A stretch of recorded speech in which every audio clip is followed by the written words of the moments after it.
All right. I'm Peter Alessandria, and for the next 90 minutes, I invite you to be bigger than you think you are.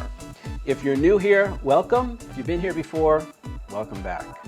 Let's take a look at our agenda for this evening. So, as usual, we'll start off with some announcements, then we'll take a look at our recommended reading for tonight.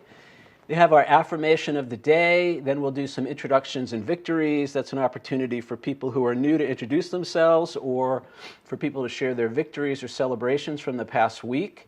We'll be listening to an audiobook excerpt from chapter 6 tonight, Would You Rather Be Right or Happy?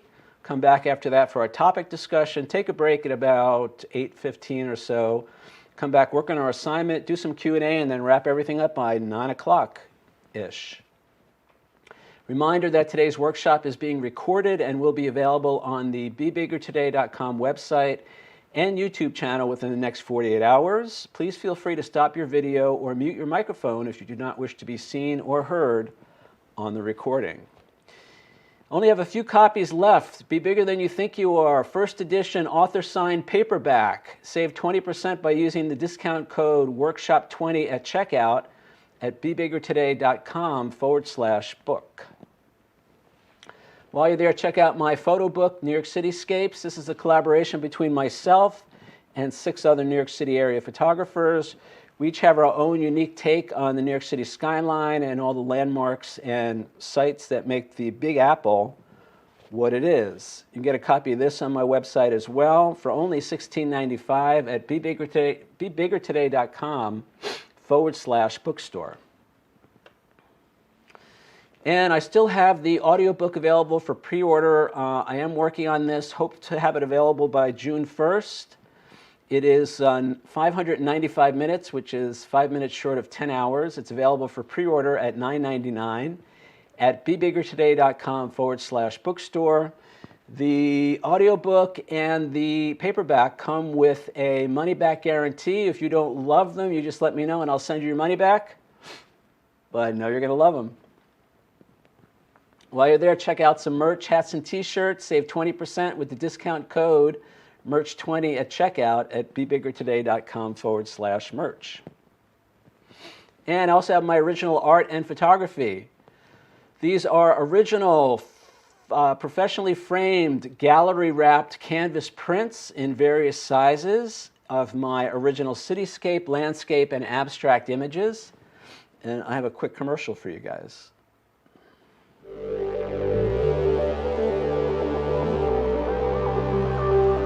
Peter's photos and abstract designs are uniquely beautiful, one-of-a-kind works of art. These gallery-wrapped canvas prints are set in a contemporary shadow box floating frame and will enhance the beauty of any home or office. Available in 4 different sizes, each piece is professionally framed and comes complete and ready to hang. Frames are available in your choice of black, white, or brown, and each is signed by the artist. Peter's original art and photography will make a great gift for a client, for yourself, or someone you love. Order yours today.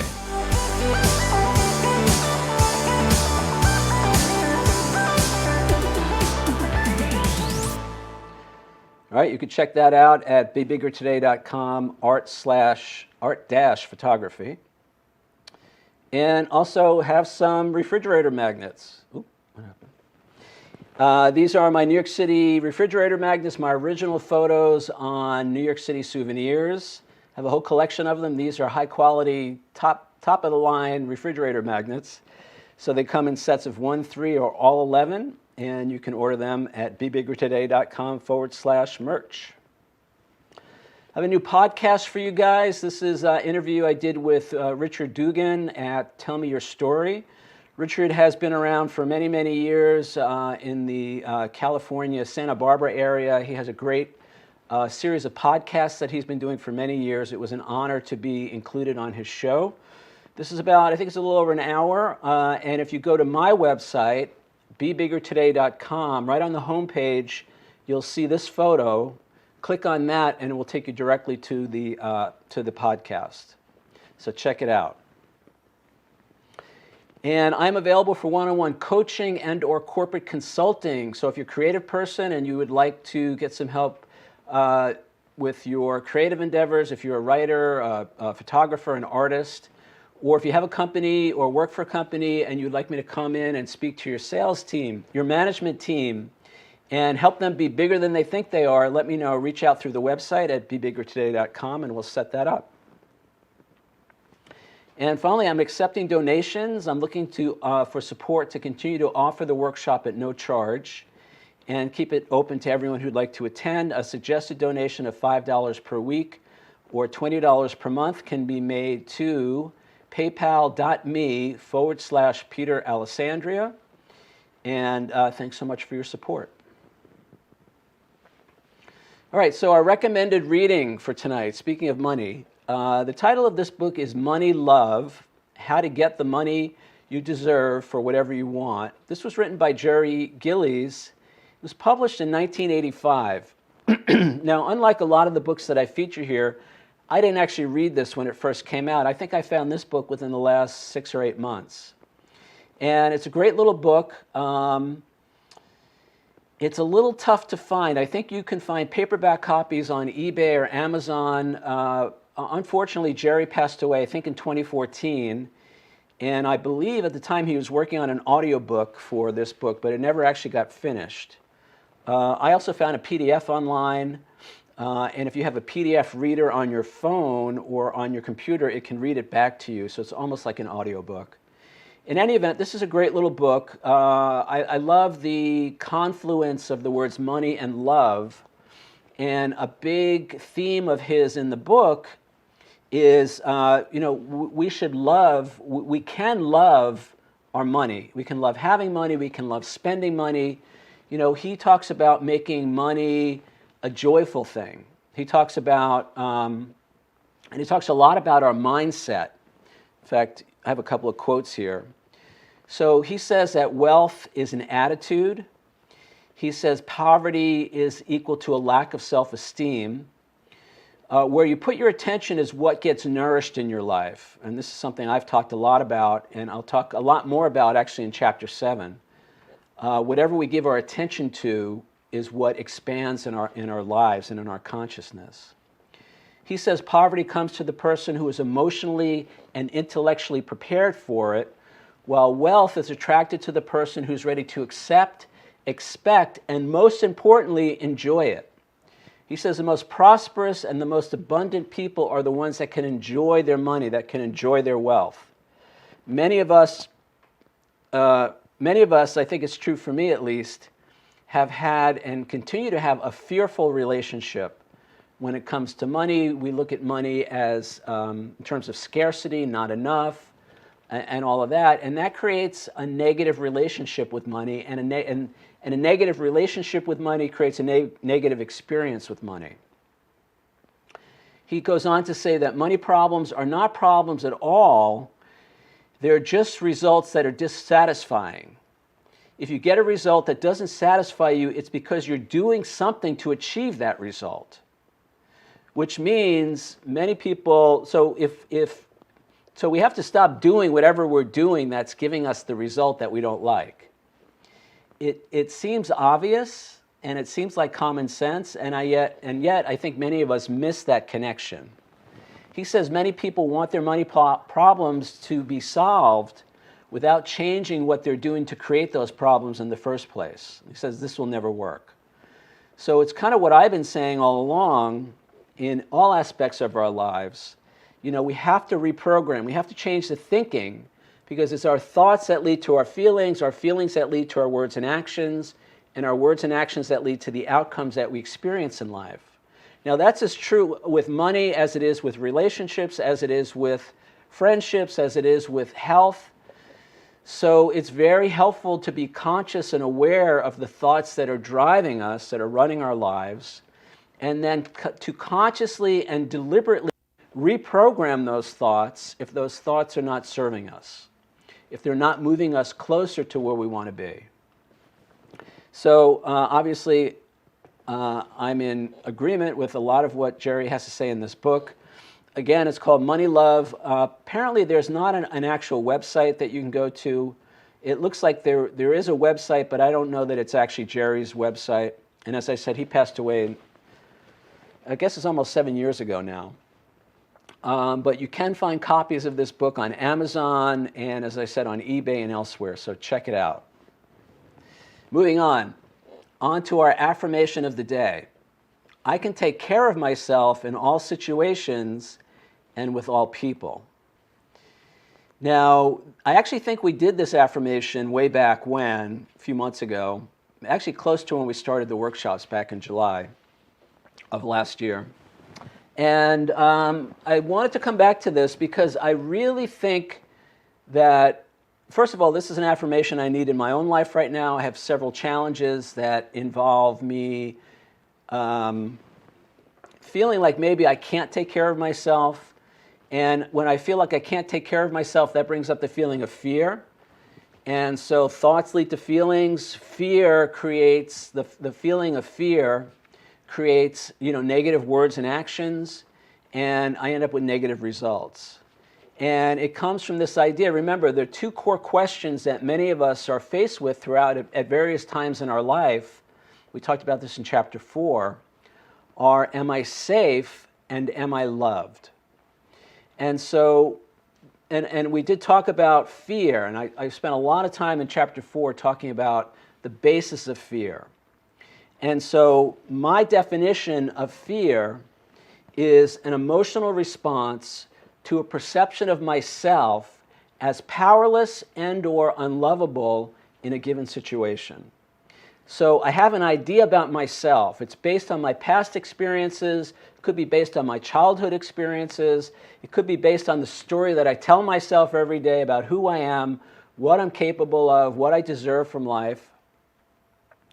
And so that negative perception of myself creates a feeling of I'm not going to be okay, I'm not going to be loved, or I'm not going to be safe. And for me, safety has a lot to do with being able to take care of myself. So when I say an emotional response to a perception of myself as powerless, I use the word powerless as almost like helpless, like I'm not going to be okay, I'm not going to be able to take care of myself. And that idea about myself, that thought about myself creates a negative feeling, which I experience as fear, anxiety, stress. It could be depression. And so it's the negative thought, the negative perception, the negative idea about myself that creates the negative feelings. And we did talk a lot in chapter 4 about emotion. Emotion is energy in motion. When we're in a negative emotional state, we tend to have a lower energy. I equate fear with resistance. So I know, for me, procrastination is usually just a 4 or 5 syllable word for fear. And so I recognize now that when I'm in a negative emotional state, there's resistance, I have lower energy, it's tougher for me to move my life forward to get things done. So what we want to do is just bring our awareness back to square one with all of this and recognize that it's my thoughts about myself, who I think I am, how I see myself, that drive everything in my life. Everything flows from that point. So an affirmation like this, I can take care of myself in all situations and with all people, for me is a helpful way to begin to reprogram that negative thought about myself, which says, I can't take care of myself, which says this is going to be painful, which says this is going to be unpleasant, which says I am helpless and there's nothing I can do about it. All right, so for me at least, if I walk around and I repeat to and again, affirmations, for me, affirmations are about changing our state. We change our emotional state, hopefully from a negative state to a more positive state. So positive emotion, positive words and actions, positive words and actions, positive outcomes. I can take care of myself in all situations and with all people. Try it tomorrow when you're faced with a stressful or unpleasant situation and see if it makes a difference. It may take a while, but again, for me, the key is repetition. The key is being conscious and aware in the moment of when I'm feeling that negative emotion, being present enough to say, oh, okay, wait, I'm having a negative feeling, which means there must be a negative thought or perception behind that feeling. Let me begin to reprogram that. This is a perfect opportunity for me to change that. Now, again, it's not to say that we don't use common sense. It's not to say that we don't use precautions. We do all those things. But for me, at least, I'm finding that I can handle, and I'm capable of handling a lot more than I think I can. And when I keep that in mind and begin to reprogram with a positive affirmation, that can really help. All right, so moving on. Let's do our introductions and victories. This is an opportunity for anybody who's new to say hello. If you'd like to do that, not required, but you can unmute yourself and introduce yourself. Or if there's anybody who wants to share a victory or celebration from the past week, it's an opportunity to do that as well. So just unmute yourself and take it away. Hey, Peter. Hey, everybody. It's Dee Dee. Quick victory. I had the pleasure of dusting off my vision, which I created a few years ago and haven't looked at for quite a while. And I dusted it off and created a where do I want to be in 1 year plan. And I just want to thank this program for suggesting that as a homework. Welcome if you're new. That's great. Thank you, Dee Dee. Now, I'm gonna just put it out there. If you ever want to share your vision with us, see, it's one thing to write the vision down. It's another thing to read it regularly to yourself, but it's also even more powerful sometimes to share it with other people. So if at some point you feel like you want to do that, you guys may remember in the back of my book, I have my vision statement. And I'm not going to read it tonight, but I have read it in the past, but it's in the back of the book. It's a vision statement. I actually have created another one since then. But there's a lot of power in sharing it. It's like it's putting the energy behind it and then having other people witness that. So not required, but I just want to make that an option for anybody who's interested. So thank you, Dee Dee. Anybody else want to say hello or share a victory? Hi, Peter. It's Barbara. Hi, Barb. How are you? Good. I'm just here to say hello. Victories. I keep on telling you, I think my victory is to have a peaceful week. No drama, no trauma. And that's been going on. I think I've told you that in the last 2 or 3 weeks. So it's wonderful. I'm aware of it. I don't know if anybody else is, doesn't matter, but I'm aware of it. And I still have that anticipation, like, something's going to happen. Something's going to go. But so far, no. So far, everything's good. Good. And I'd like to keep it that way. Yeah. Good job. Okay, thanks. Great. No drama, no trauma. Yeah. Anybody else want to say hi or share a victory? Going once. Going twice. Hi, Peter. I can share a victory that I got up very early one morning to talk to someone in Sweden and set in motion a process that may allow me some business possibilities. And it took courage to do. Woohoo! Excellent. Woohoo! Good job. Thank you. So yeah, so that's being bigger than you think you are, it sounds like. Good. Yes. Great. Keep us posted so we know how it goes. Anybody else want to say hi or share a victory? Good evening, everyone. I am Patricia Groves, and I just want to introduce myself, and I look forward to learning more. Great, Patricia. Welcome. Glad you're here. Thank you for saying hi. Anybody else? All right. So we are continuing on with chapter 6. I think we're going to have one more, or maybe 2 more weeks on chapter 6. Again, if you haven't read the book or if you haven't been here before, chapter 6, we're talking a lot about the ego. The ego is the part of our personality that is generally associated with fear, with self-centeredness, All the things we normally think of in terms of an egotistic personality, although it may not be. Sometimes it's not I'm the best thing in the world. Sometimes the ego is, I'm the worst thing in the world. So it could be either that really low self-esteem, that low self-image, or, grandiosity and all that. The point of this discussion so far has been that when we're operating from the ego, we don't make the best choices. And it taints a lot of our relationships and interactions with other people. And so I wrote this chapter to bring our awareness to it, because ultimately, when we get to chapter 7, the next and last chapter in the book, we're going to be talking about forgiveness. And more often than not, it's the ego, our egoic mind, that blocks us from effective forgiveness, mending relationships, truly loving, healthy relationships with ourselves and other people. So we've been talking a lot as we go about some of the characteristics of the ego. Last week we talked about anger, the relationship between fear and anger. I consider that to be one of the most important topics in the book and in the workshop series. So if you didn't make the workshop last week, please check out that video. It's on YouTube and on my website. Tonight we're going to talk about judgment. All right, judgment is another characteristic of egoic thinking, being judgmental of ourselves and others.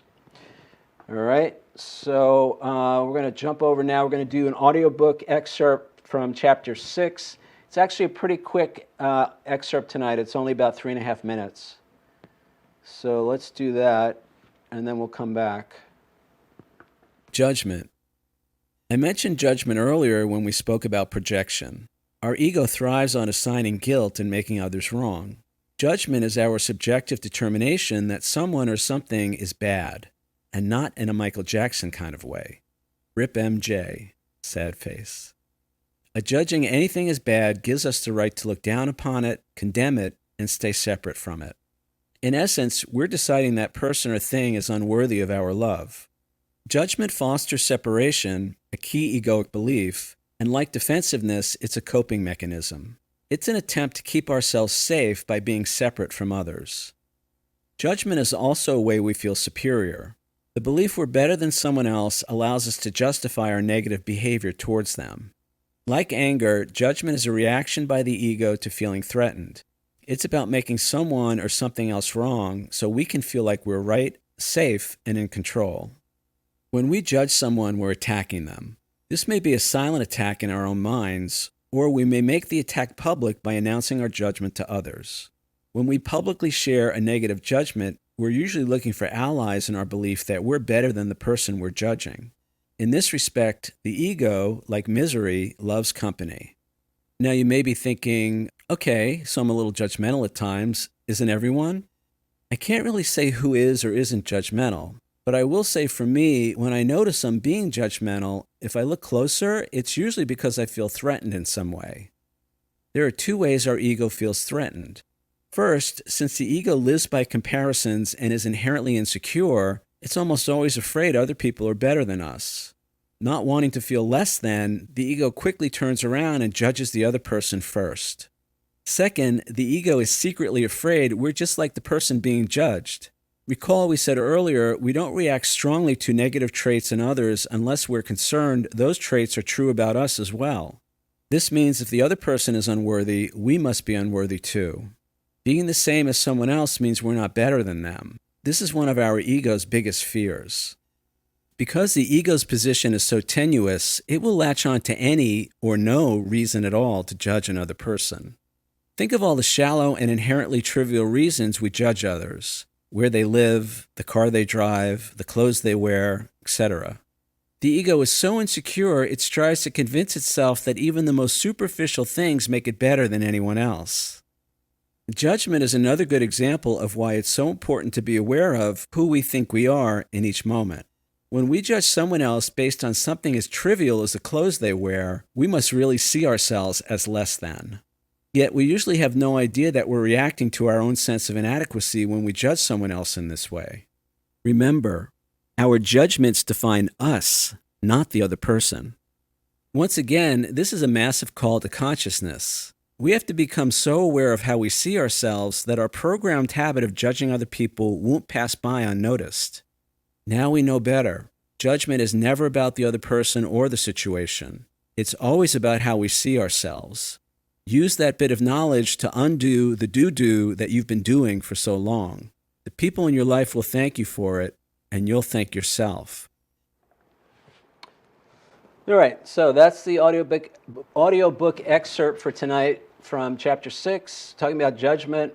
So the first thing I want to say is, this is my experience, my opinion. You guys may see things differently. So this is definitely take what you like and leave the rest. I know not everybody feels the same way about some of this, and that's okay.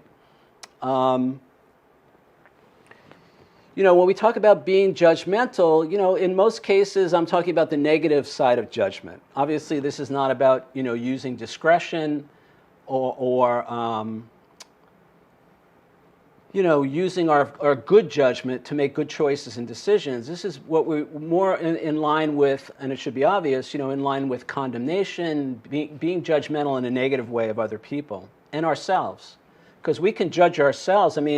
Actually, I think in my case, often I judge myself more harshly than I judge other people. So we want to look at what is this, why do we judge? Why do we judge ourselves and why do we judge other people or situations? And why do we, when we do, which is not always, but for some of us it could be often, why do we have that negative tone or quality to our judgments?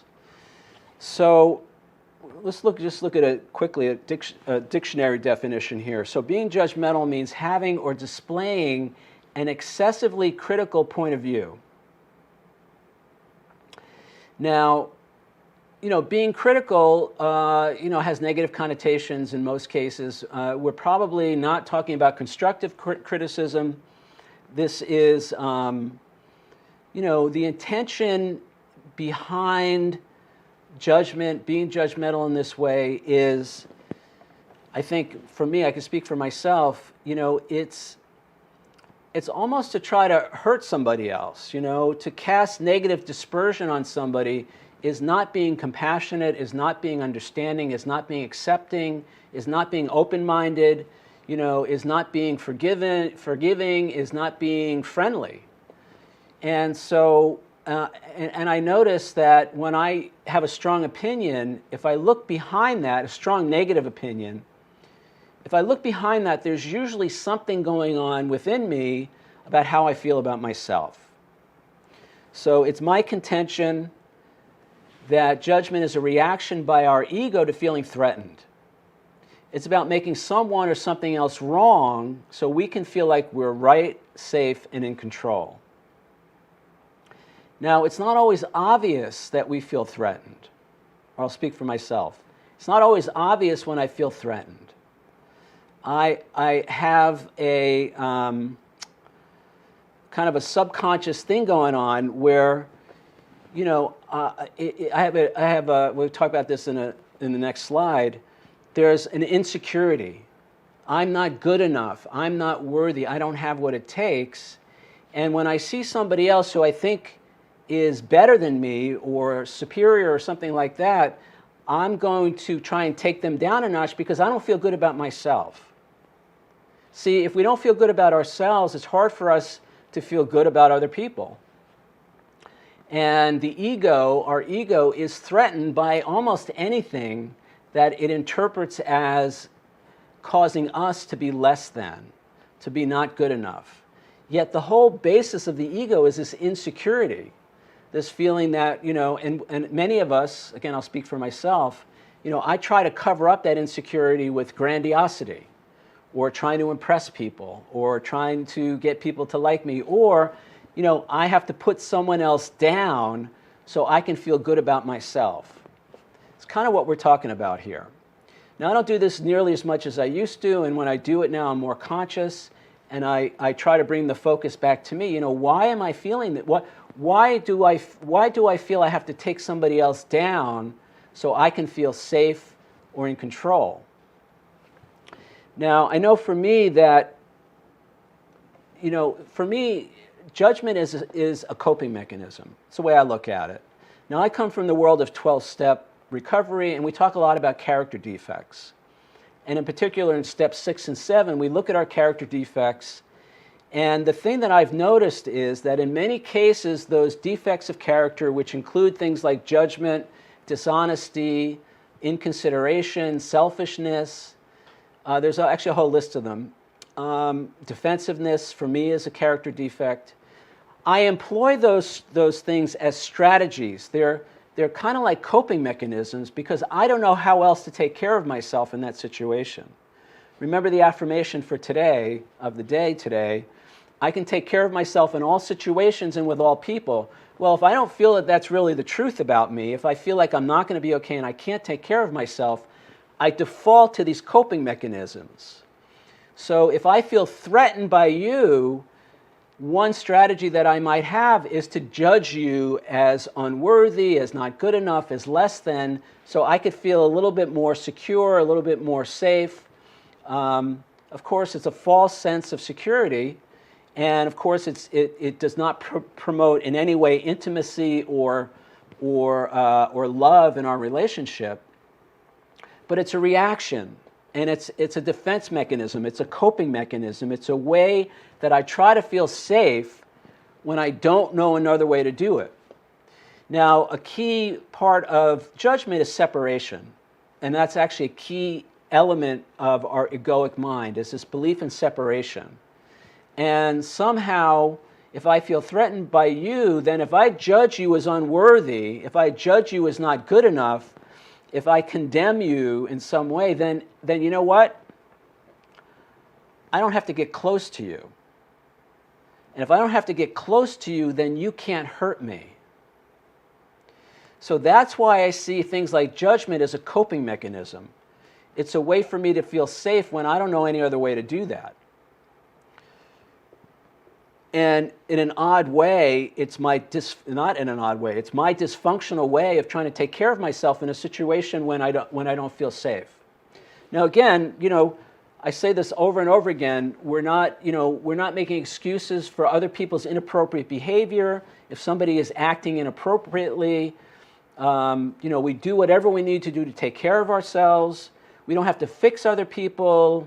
I want to clarify something I said last week, which was when we're being met with anger from another person, when somebody's directing negative energy our way, instead of being defensive and attacking them back, we can have compassion for them.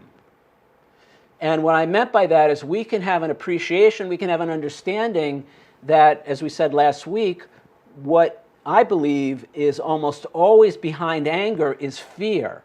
So if somebody's lashing out in anger, they're really lashing out because they're afraid. Now, I know what it's like to be afraid. I've spent, a good part of my life living in fear. So I can begin to have compassion for that, and compassion for that person, because they feel so insecure, they feel so threatened that they have to attack me or direct anger towards me or whatever they're doing towards me so they can feel safe. But what I want to clarify is having compassion for them doesn't mean that we're going to fix them, doesn't mean that we're going to, do anything to put ourselves in harm's way. It's not our job to change them. It's not our job to make it okay for them.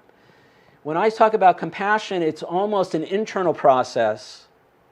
And what that does is it allows me to not give my power away to that person in that situation. So I don't have to reduce myself to their level. And again, I do whatever I have to do to take care of myself. I'm not there to fix them. I'm not there to change them. This is more of an internal thing, but it can change the way I interact with them. And I have had the experience now, a couple of times at least, that when I don't respond to anger with anger, when I don't respond to defensiveness with defensiveness, the other person lets their guard down. And eventually there's a way for us to reestablish communication, to reestablish the relationship. So I don't want to give my power away.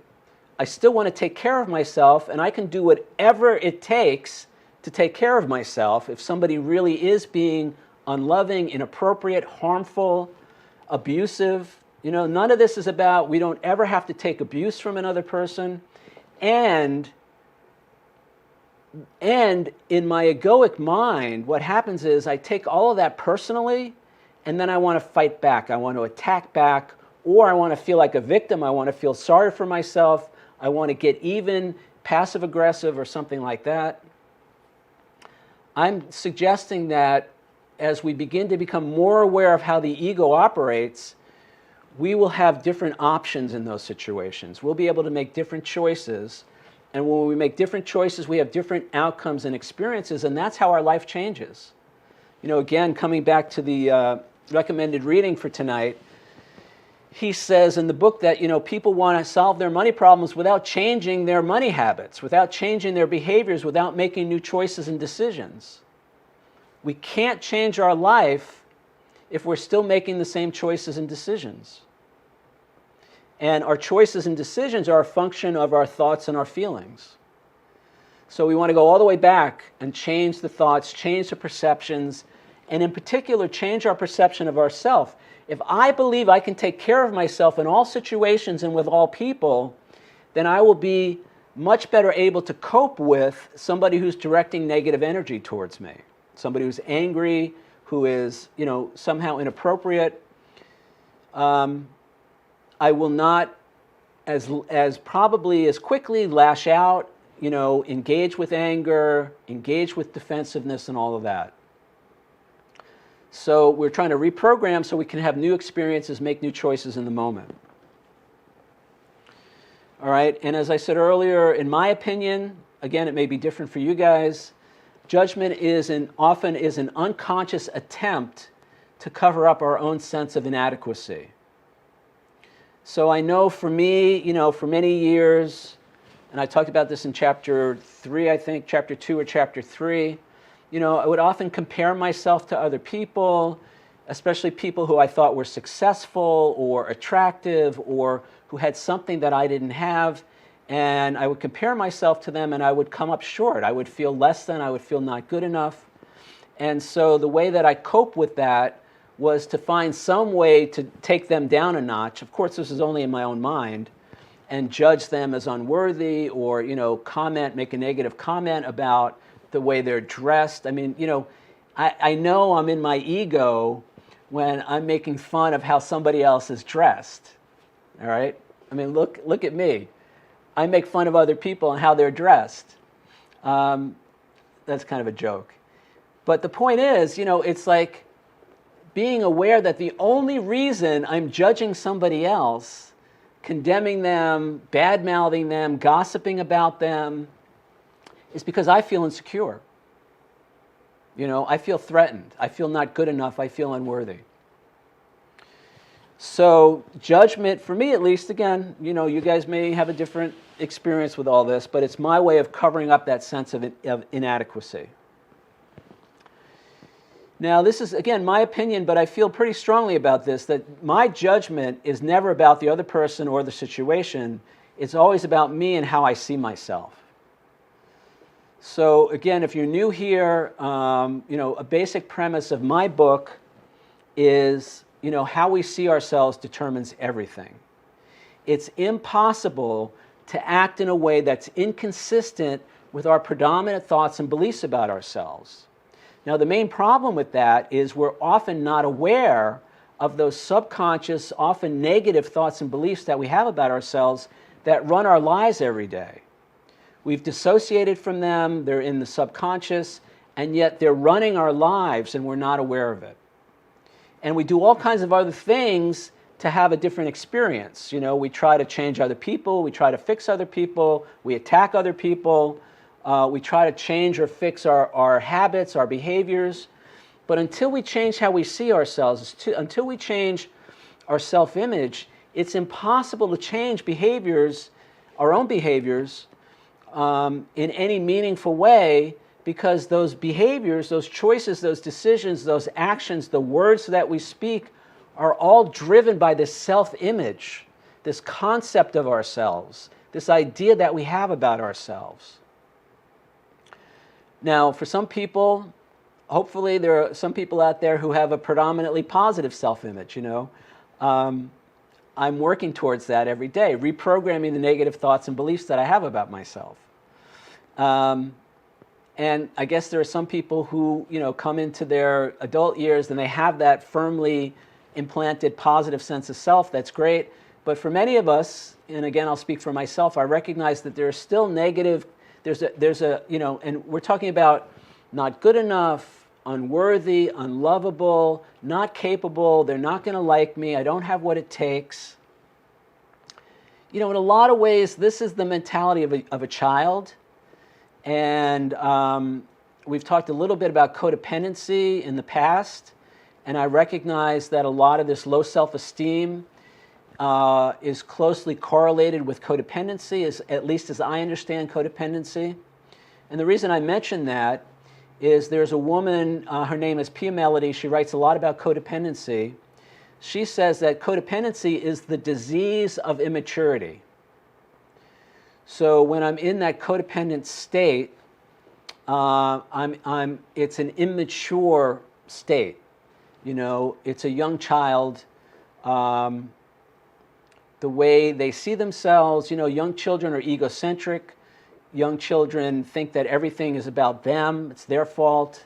In many cases, we don't have a strong sense of self, many of us as little kids. So when negative energy comes our way, when something negative is said or done, anger in particular, it's very difficult for kids to handle that. Being yelled at, being scolded, being shamed. A book that I'm going to talk about in a few weeks, I've mentioned in the past, is Healing the Shame That Binds You by John Bradshaw. Talks all about the effect of shame on the development of our personality. Shame is I'm not good enough. Shame is I'm unlovable. Shame is I'm defective. There's something about me that's not okay. When I go through my life with those thoughts about myself and I'm not aware that those are the thoughts that are running my life, it creates all kinds of problems. It has for me in my relationships, in my ability to do my job at work. If I don't feel good enough at work, I'm going to have anxiety, I'm going to have stress. So what I'm saying here is that judgment is often our attempt to project that outward onto other people so we can somehow feel okay about ourselves. But I'm going to suggest that a negative judgment, being judgmental of other people, is really more about the way we see ourselves than it is about other people. All right.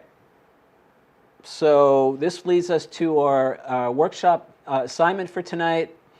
And so I want to get your opinion on this when we come back from the break. Our judgments define us, not the other person. Do you guys agree or disagree, and why? And if you're new here, what I'm going to do now is I'm going to play a song. It was a song we heard at the beginning of the workshop. It's called Love My Life by Robbie Williams. This time I'm going to play, it's a 5-minute break. I'm going to play the lyrics on screen, so you're invited to, they're very, as far as I'm concerned, very empowering, life-affirming, positive affirmations that we can say, and they're put to music. Now, the problem is if you're watching the replay on YouTube, I can't actually play the song on YouTube because of copyright issues, so you'll have to get your own copy of it called Love My Life by Robbie Williams, but the lyrics will be on screen, so you can sing along with that. All right, so we'll be back in 5 minutos.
All right, we are back. So that's Love My Life by Robbie Williams. Okay, you can find it on Amazon Music, iTunes. There's actually some videos on YouTube with the song. I am magical, I'm wonderful, I'm magical, I'm me. Good stuff. All right, so this is an opportunity for you guys to chime in on our topic for tonight. Our judgments define us, not the other person. You can talk about judgment in general, judgmentalness, or anything related to what we've been talking about, I've been talking about. Or if you have any questions or anything like that, we can go in that direction too. So this is an opportunity for you guys to jump in, unmute, say what's up. And again, maybe there's positive judgments, there's I think that's more, I call that more like discretion or discrimination in terms of making good choices, but whatever you want to talk about. Go ahead, Dee Dee, you want to go? Sure. I'll say, hey, Peter, do you know the Myers-Briggs? Because one of the categories is judging, or I think the opposite of judging is sensing. I'm not sure. Do you know what I'm talking about? I know of it. I've heard of it. I can't say I've studied it. Yeah, it's a personality profiling. In any way, I fall pretty, right in the middle of the judging category. So I use it as, I think what you said was, it was a strategy. It was a coping skill. It's like, how can I understand something? I need to be able to compare. My brain, the way my brain understands something is it will compare. And so until I learn a different way, until I understand that that's a survival strategy to simply just to survive, I have no way of knowing that it's not serving me, or it's not helpful, or in some regards it's hurtful, it's hurting me, it's hurting other people. So now whether I believe I guess I would agree then it's, to the question, it's more about me and has nothing to do with the other person. I can tell you that this one will take me a great deal of practice to not do, because it's how I pay attention. It's how how my brain understands the situation. And I think it's probably really relative to, am I safe? Am I not safe? Am I loved? Am I not loved? So it's really pretty basic, but boy, simple, not easy. Tough stuff tonight, Peter. So that's good, but let me ask you a question, Dee Dee. Are the comparisons positive in nature or negative in nature? Yes and yes. Because the positive comparison and all of that, I mean, I think obviously there may be different schools of thought on this, but that is a way to navigate the world, is to make comparisons and form judgments and all of that. I think I'm talking more about the negative, the judgmentalness, condemning others, condemning ourselves, the unloving comparison. I think my viewpoint is probably more on the unloving way, because I believe one of my strategies to survive was to stay separate. I really believe that I didn't want to get hurt. I don't want, the ego is strong in this one. So I need a lot of work. Just a quick example, the new person came to work and I judged them as a smoker, like within 30 seconds. And all of a sudden, because my mom smoked for years and couldn't quit, and it was hard, was hard. Then because another person is a smoker, immediately I have it's a bad situation. So I think, so that's good to know. It's good to be aware of. Yeah. And again, for me, the whole, the ego, our egoic mind, I mean, it really is kind of a defense mechanism against what we perceive as an unsafe world. And in a sense, and I just want to be really clear, whatever we need to do to feel safe is okay. It's not, I'm not judging you or me or anybody else for being judgmental. Although I used to judge myself a lot for being judgmental. Catch the irony in that. But it's a way to try and stay safe by staying separate. See, if I judge you as unworthy, as not good enough, as, inferior to me, then I don't have to risk getting to know you. I don't have to risk getting close to you and being hurt by you. So the way I see it, for me at least, and I've done a lot of step work around this, 12-step work around it, it really is kind of a coping mechanism. It's kind of a survival strategy, because I don't know how else to feel safe in certain situations or with certain people. And I go into that situation often having such a negative self-image, such low self-esteem. It's very threatening for me, not so much anymore. I mean, I really have come a long way with this, but for many years, especially when I was younger, it was very difficult for me to be in a situation where I felt inferior to the people around me, whether it was at work or in a social situation. Created a lot of anxiety because I was judging myself. See, I judge myself as not good enough. I judge myself very harshly. I focus on my perceived flaws and shortcomings. So that's so painful that I have to project that out onto other people. I have to judge them. I have to find their flaws and imperfections so I could feel a little more secure in my own perception of myself as flawed. Yeah, let's stop it, Peter. Show me how. Well, that's, again, that's what the book is about. I mean, this is my, and it's weird. I mean, in a lot of ways, when I started writing this book, I never thought that's where this was going to go. But, I have to tell the truth that, I suffered from, real low self-esteem, lack of security or a lot of insecurity, a very negative self-image. And it got in the way of everything in my life. And I don't want other people, the reason I'm sharing all this is I don't want other people to have to go through that. Now, obviously I can't fix everybody or anything like that, but I think, by sharing this, and it's often, I think people, I don't know what people think about it, but I'm putting it out there. If it's helpful and if you relate, and it makes sense, then by all means, great. Hope it's helpful. And lastly, I just want to say I've spent an inordinate amount of time in my relationships trying to help the other person instead of, cleaning up my own side of the street. But now it's totally time to focus on just my side of the street and just love and accept everybody for where they are and not try to fix them. Yeah, I talked about this, I think, in chapter 4, chapter 3 or 4. I spent a good part of my life trying to fix other people. But the reason I tried to fix other people was so that I could feel better. That for me is kind of the core of codependency.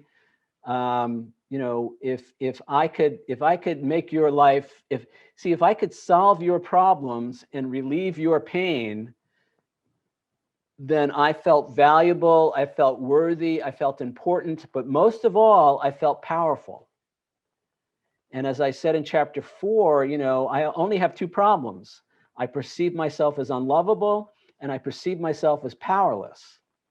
So for somebody who perceives himself as powerless, fixing other people was literally like a drug, because I would feel powerful. I would get high off of that.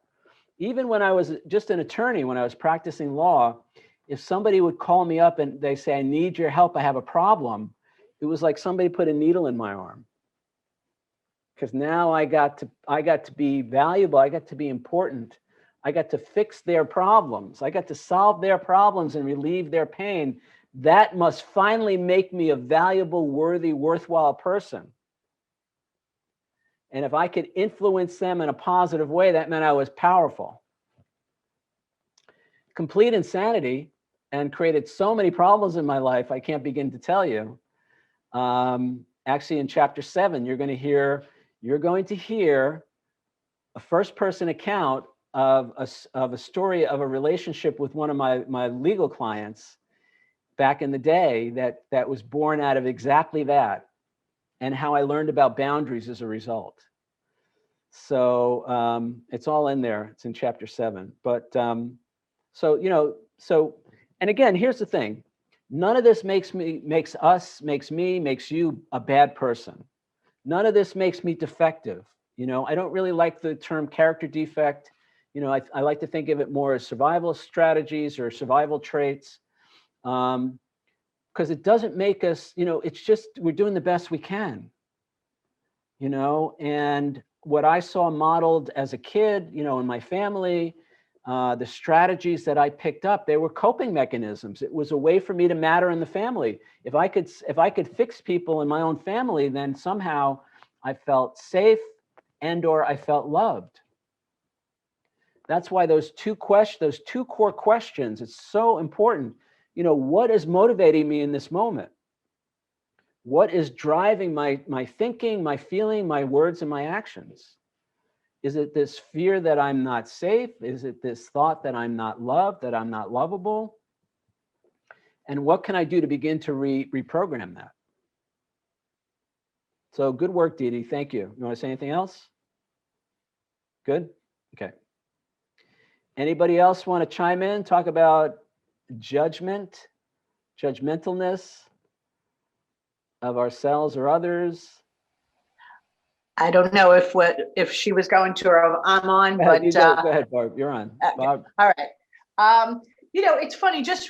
Maybe the last 1 week or two, I was thinking about that. I think I said about 2 weeks ago I was not feeling good about myself, and then I noticed when it's just usually coworkers or whatever having conversations, and I know in the past it's been called gossip. But not necessarily gossip. You talk about somebody you may know, with a coworker from the past or whatever, but you wind up saying something that's, not good about them. Not that it's not good about them, but something about them. And it's funny, I was making a conscious effort not to do that. And then I had this conversation with somebody, and it's exactly what I just said. I talked about the person. And after it, I was like, now this, the coworker had no idea I was aware of that, but I was. And I was like, I'm doing this to make myself feel better. And I was even conscious and aware of it. And yet I still did it. It's the dynamics between the two people. It was, that's why it's gossip, maybe more than judgment. Or you can tell me your opinion, because, we weren't really saying anything that was, it was very frivolous. It was just a typical conversation between two coworkers in passing or whatever, and just to have some camaraderie is something that we're familiar with. But because I was aware of it, it's something I don't want to do, or I was aware of it because I was not feeling good about myself, and it kept on popping up in my life, and it was amazing. And it's, like you said, simple but not easy. And I'm sure it will get better because I'm very aware of it. I don't want to do that. Why can't I say something good about somebody? And it wasn't so terribly negative, but it was, it was like, oh yeah, what he did, or this one did, or that one did. And I was like, what is wrong with you, Barbara? So I think, it's on the light side of judgment, I think. What do you think? Well, but I just want to be clear. So did you judge yourself for being judgmental? Absolutely. Well, no. Did I judge myself for being judgmental? You tell me, because what I was doing is I was saying, see, I think it's just a little bit different than what you're saying. I was aware that I did not want to say something negative to make myself feel better. And then I turn around and do it. Right. And I'm now, judging look, again, myself. yeah, and we judge ourselves for that. But at least, at least you're aware of it. Yeah. I mean, for much of my life, I didn't realize that I had to cut other people down so I could feel good about myself. But I didn't really feel good about myself. That's the thing. We never feel good. This is the whole point of this chapter. So as we're going to find out either next week or the week after, would you rather be right or happy? The ego wants to be right about other people being wrong. But that never feels good. We think it feels good, but it's kind of this egoic strategy to somehow boost our self-esteem, our self-image, by judging somebody else as less than. It's a way to compensate. So I love that you're conscious of it, that you caught yourself doing that. That's the first step. Yeah. Number And you know what two- else I thought? It was like, I don't know if this is the right way to put it, but I was also saying it's not good karma. You know what I mean? It's just not the right thing to do in the whole, universe. And that's where I was coming from too. And I'm saying, wow. And I keep on doing it, like, not that, the sky is going to fall in, but, I don't want to do it. So I'll be aware of it. I'm not vicious in when I talk about people. That I know. I've never really been that bad, or not that bad at this time of my life. But I'll watch it. I want to turn it around.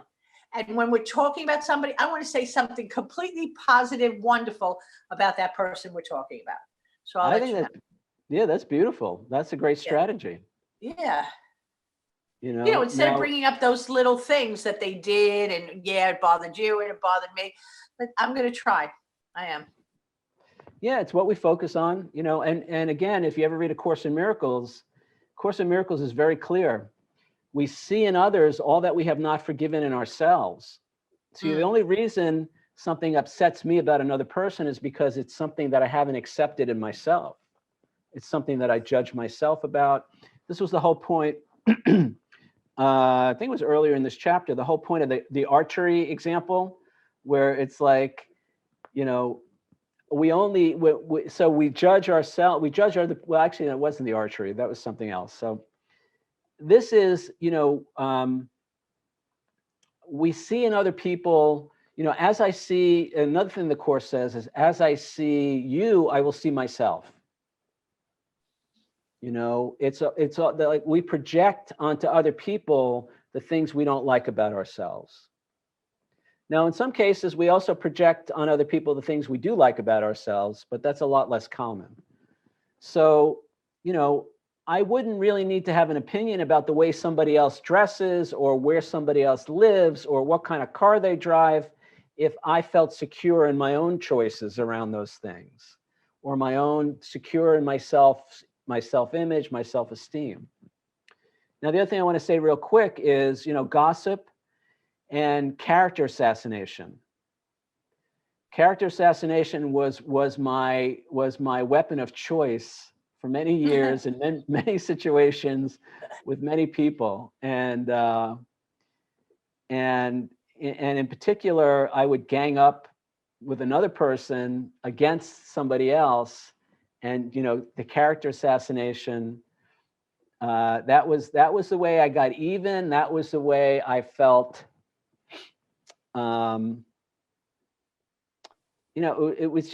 It was passive aggressive, and it was all judgment and all negativity and all of that. And here's the thing, that's the ego right there, because the ego feels right in making other people wrong, in judging other people and criticizing them, knocking them down. When I feel good about myself, when I love myself, when I'm nice to myself, I don't have to knock anybody down. Even if I don't really like the way they're dressing, or if I don't like the car they drive, or if I don't like who they're married to, I don't have to have an opinion about any of that when I feel good about myself. So those catty negative comments that I make to other people about somebody else, all of that is my way to compensate for that, the insecurity, the idea that maybe I'm not lovable. So I got to make other people unlovable just so I can feel, it's not even feel okay. It's just somehow it equalizes the playing field. Right. Yeah, I recognize both things. So, okay. Thank you. So again, that's great news, because, being aware is the first step. Because many of us, I'll speak for myself, for much of my life, that was just normal. And I wasn't even aware that it was hurtful to me, because it doesn't really hurt other people, because, my judgments define me. When I badmouth somebody else, I'm really commenting about myself. You know, I'm telling other people what I think about me, or who I think I am. That's the way I look at it. So, all right, thanks, Barb. You want to say anything else? Good? I'm good. Okay. All right, you just give me the thumbs up. Anybody else? Anybody else want to chime in on our topic? We have a few more minutes. Cynthia, did you want to say something? Sure. It always surprises me when people are really vicious, you know, like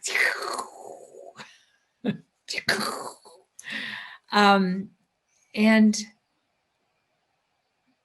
I don't experience myself in that way, but I know that other people have experienced me being that. So when I experience it, even vicariously, you know, from somebody else, I think that's really, really unnecessary. And but today I was on a telephone call that lasted for hours. I mean, it was with several different people, several iterations of trying to work out something that was a glitch that I wanted to clear up. I mean, I felt, you know, that I needed with integrity to clear up this particular situation. And so I talked to two people, person to person, with long waits in between. And I talked on chat with somebody else, and I could feel the ire in me getting hotter. You know, like, this is taking too long. I kept hearing Albert Ellis saying, "Quit shooting on yourself." Because I was thinking it shouldn't take this long. It shouldn't la, la, la, la, la. I should be able to report this and have somebody address it and correct the situation without, should. And I'm like, oh, Cindy, get over it. Get over yourself. Get over the situation. You've spent far too much time on this. But the ire in me as it came up, and I kept practicing, truly practicing, maintaining my calm. And finally, at the end of the chat, I said, you know, I'm almost in tears because I'm so frustrated. But I wasn't talking, I was saying it in writing. And I was almost in tears because it was so frustrating to have been dealing with something that I thought should take just a few minutes, and it was taking literally hours. So, but, you know, then I think about the people that get so anxious and angry and hostile, and I think, I've been practicing this for a long time, and here I am in frustration and almost tears. But that's better than screaming at them, which I used to do. I mean, I used to scream at people all the time on the phone. I mean, scream like loudly and rage at them. And especially if they were on the phone, because they couldn't see me. You know, I couldn't see me. Anyway, there's a whole lot of judgment in there. And I'm judging myself today more gently than I used to, more gently. And thank you. Thank you, Peter. It was a great session tonight. Thank you. All right, great. Thank you, Cynthia. And what I hear, I mean, I'll mirror back to you if I can. I also hear compassion. You know, there's compassion for yourself, compassion for the other person. That's where we want to go with this. You know, now again, you know, I keep saying this. Sometimes other people are inappropriate. Sometimes other people are abusive. Sometimes other people are harmful. So we don't have to subject ourselves to that. You know, being compassionate doesn't mean we become a doormat. Doesn't mean we put up with or accept the unacceptable. And, you know, the more I have compassion for somebody else's imperfections and shortcomings, the more I can have compassion for my own. And ultimately, that's what brings people together. Remember, the basis of the ego is separation. I'm not the same as you. I'm not like you. You have problems that I don't have problems. You're the problem. I'm not the problem. It's your fault. You're unworthy. I don't like the way you dress. I don't like where you live. I don't like the clothes you eat.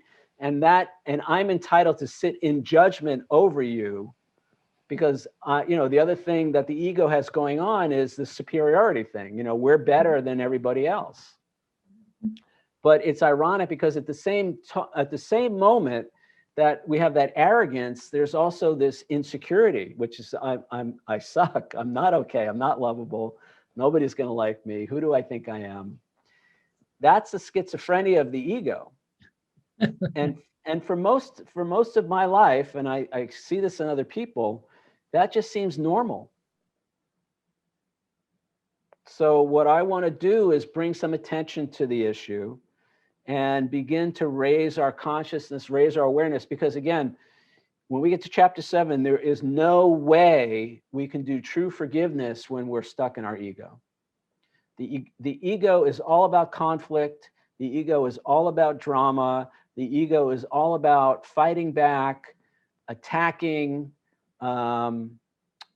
separation, all of that. And we can't, I can't, I can't get to where I would like to be in many of my relationships when I come from that place, and I've been in my ego all week. I'm having a conflict in my living situation, which is just totally triggering me. And I'm getting to see in real time that part of me that is so afraid, that's so defensive, and that's so vicious. It's one of my favorite lines from A Course in Miracles is, frightened people can be vicious. And I've seen that viciousness in myself because I feel so threatened. It's really triggering some really core stuff for me. And hopefully I'll be able to talk more about it next week with a more positive outcome. So I'll keep you posted. Thank you, You want to say Peter. anything else? Nope, that's it. Thank you. Good. Okay. Thank you, Cynthia. Anybody else? We got a couple more minutes. Anybody else want to chime in on our topic or anything related to what we've been talking about? I'm muted. Go ahead. Oh, Judy. Okay. This is Judy. I'm sorry. I've been out straight and I'm in the car. So I just got available to be able to call in. And I wanted to be here about judgment. And last week, was it about fear? I missed that too. Anyway, and I don't know who's on, but hello, everybody. You said something that triggered something to me today that happened. And I received an email today from somebody, and it was a blind copy, and it didn't say Judy on it. I mean, like it was me that was causing the problem. And it was not it was an angry email from somebody. And it was also blind copy to actually one of my children. And and if there was I didn't even know what the problem was. So I wrote to the person when I had a minute, and I said, that I don't know who this was intended to. And if it wasn't for me, whoever it was intended to, I felt that it was objectionable, and I put it all on myself. I didn't point any fingers. And I, and I stated that if it was about me, what I had done, which I felt was totally appropriate. And anyway, and I got this email back that was as bad, if not worse, than the first, and basically said to me, because I suggested that we have a conversation. I said, well, I'd be happy to talk to the person about it. And I got this email back, and I had quoted some of his things from my post, because I wanted him to know what I thought was really harmful.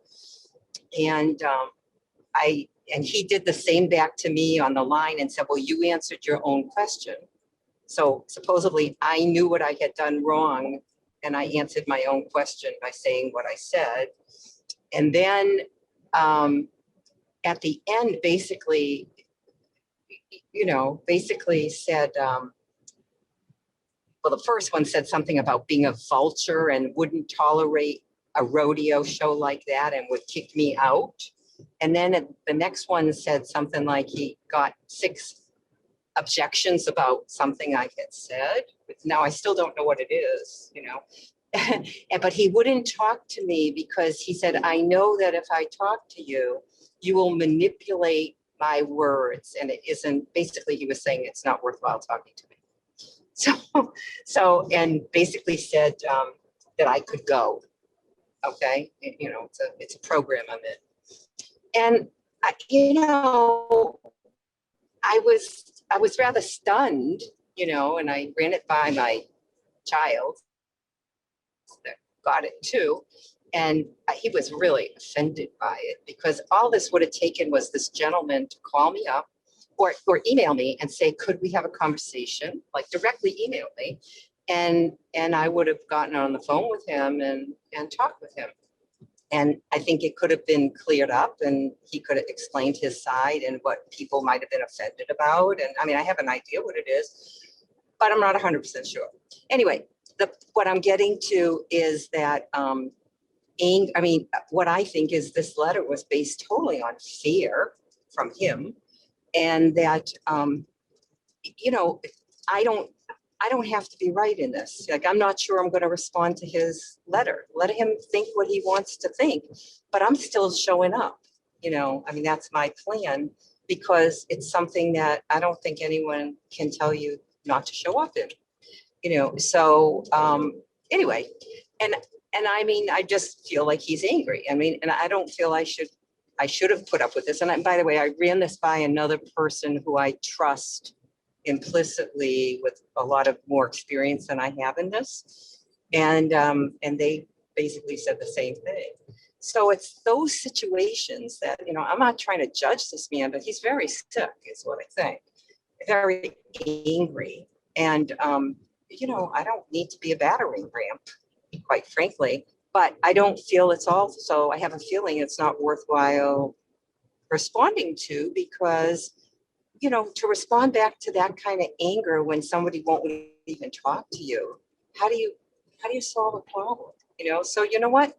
He can think he's right, I guess, because my guess is I'm not going to respond. I'm going to be talking to the person that I trust implicitly, and I'll find out what to do and I'll take direction and talk it out, you know, so that I can make a decision. It's me that has to make the decision of what I'll do. So anyway, it's all about what I heard Barbara talking about and Cindy talking about and you talking about. So I just thought I'd throw it in there and run it by the group and just say that I don't have to be right, you know, but I still plan to show up. And he's not there, by the way. When I show up, this gentleman is not there. I've never seen him, you know, at 7 o'clock in the morning in this group.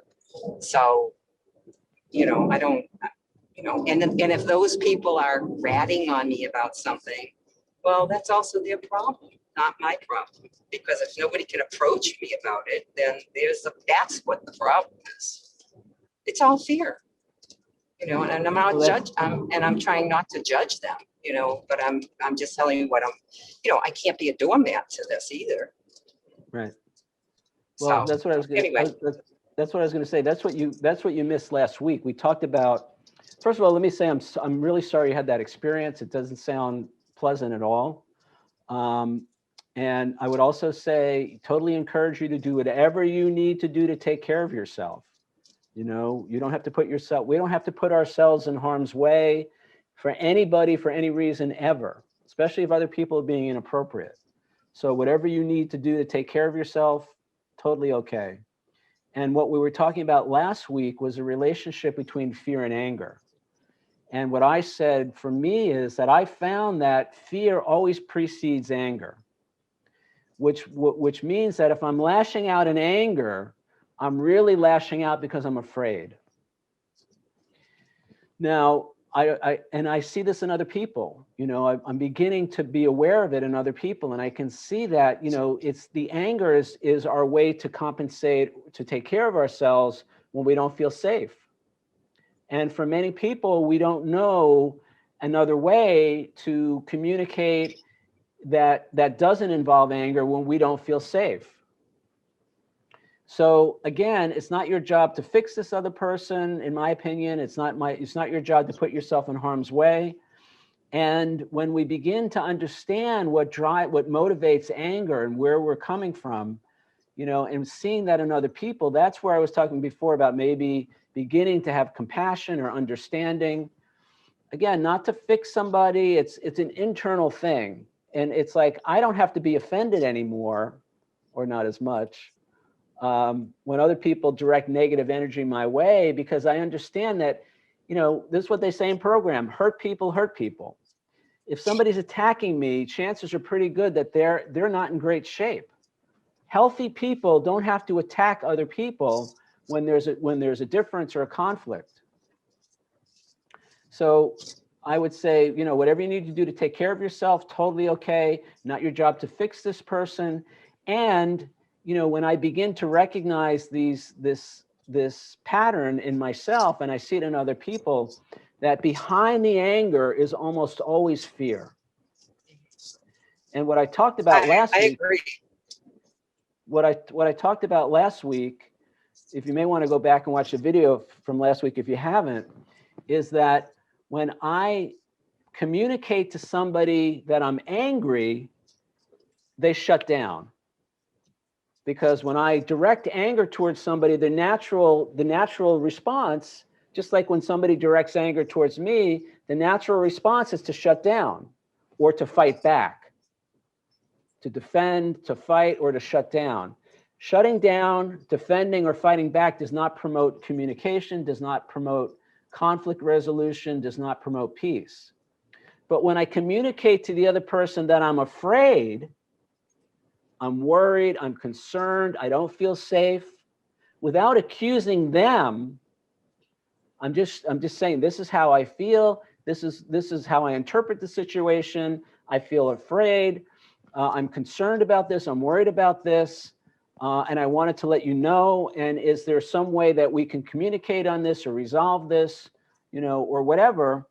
It changes, at least in that situation. Now, again, we don't put ourselves in harm's way, but it can be a way, and I had this experience, last week, it can be a way to open up communication as opposed to more conflict, more drama, and all of that. So I thank offer you for that. Yeah, I offer that. And again, I'm sorry that you had that experience. It sounds like this person is inappropriate and all of that. And, and all I can say is now when I hear stories like that, I think about, and like when Cynthia was sharing earlier, I think about how I used to be when I called a customer service rep, and I was on hold, and, I was a dick at times, and I felt justified in being a dick, because don't you know that you're making me feel this way and you're not solving my problem, and I'm not important to you because I'm on hold for 45 minutes or whatever it is. And I realized I can't do that anymore. I don't want to do that. I don't want to be that person anymore. And I've actually called, I'll talk about this in chapter 7. I've called customer service reps back and made an amends, apologized. And I actually had one woman who cried. She broke down on the phone because it was the first time anybody had ever apologized to this poor person, and so for what it's worth, take what you like and leave the rest. But, it's when I see this in other people, it's like, oh, okay, so that's what I was like. And I still have my moments, I'm not always, I can still be a jerk. So. Right. Not making excuses for this person's behavior. Again, Right. It sounds inappropriate. And I can begin to have compassion because I see that in myself. Go ahead, what are you going to say? No, I thought you were done. I just wanted to say on the aside that we launched our business this week. So I just wanted to put that in as a hurrah, that All right, that's great. A victory. And we've made sales. So it's awesome. It's a good thing. Awesome. Well, I know you've been working really hard on this. I know it's a stretch for you in many ways, so I love hearing that. That's great. Good. Keep us posted. I will, Anybody if I else? can ever get here. All right, well, you're always welcome. Anybody else want to say anything before we wrap it up? All right, so I'm going to play the song again, and then we come back, we'll do our final goodbyes. This is 3.5 minutes. Sing along with your mic. All right, guys, so that's it for this week. Great job. Appreciate everybody being here. I actually have to get up at 6 a.m. I'm doing a live TV interview with an Australian news channel tomorrow morning, talking about career changes, taking the leap, pursuing our passion in life. So I got to be up bright and early tomorrow. So I'm glad we wrapped up close to being on time tonight, and I'll let you know next week how it goes. Anybody want to say anything before we say goodbye? I will say this is really, really, really good and tough material. So I'm just glad that we're doing it together. Thank you all, and thanks, Peter, for leading the way. You're Bye. welcome. Thanks for being here. I couldn't do it without you guys. Bob, you want to say something? Yeah, I think I was going to say the same thing, Peter. It's just wonderful to be here. It feels very, it just feels good. We have been doing this for quite a while, and everybody still looks forward to it. So thanks a lot, Peter. You're welcome. Glad you guys are here. All right, good night. All right, so remember, be bigger than you think you are today and every day. And I'll see you guys next week when I hear all about your victories. Have a great week.